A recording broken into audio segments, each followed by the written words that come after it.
of glory. Linked to royalty, the king of kings and queens in mothering lands, my roots were deeply disguised behind my juvenile sense of pride and their prejudice.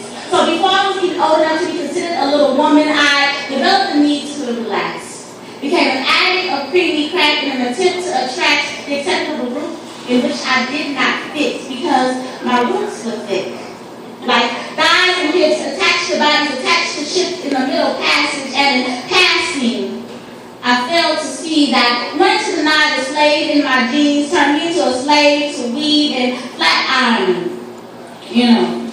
He damaging my self-esteem because no lie, I was a fiend for no lie and sodium hydroxide, and I couldn't wait to apply ammonium thioglycolate and hopes in my hair with waves like amber grain, but more times than not, it would just hang like the fruit from southern trees. Strange how my skin tone is proof of my foremothers' rapes, yet the only thing that I could be concerned about was how my color didn't match my nape, and I couldn't quite articulate how much I was eating off of Jim Crow's plate with my self-hate, all because my hair wasn't straight and my roots were hard to penetrate like the segregated South, or hard to pick out like Emmett Till after being beaten for a sound that came out of his mouth. I had fried down and blow-dried my hair until it almost fallen out. I almost had a falling out with my image.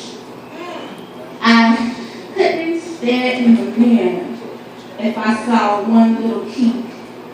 Too afraid over what others might think, and my confidence was shrink if anybody said any little thing. I wasn't concerned about Martin Luther King's dream about being judged by the contents of my character instead of that which was on the outside. And there would be times when I cried.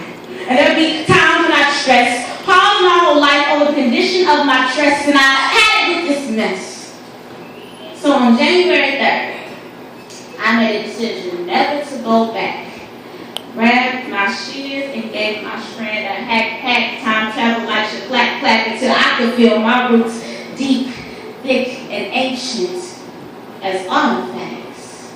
Unable to be affected by the current trends of the time, and no, my hair will never be Hawaiian silky, but god damn it, this shit is mine. I'm able to look in the mirror and collect the glory from my own shine while praising what stands before me, because the Most High made my roots deep, thick, and rich, just like my hair story.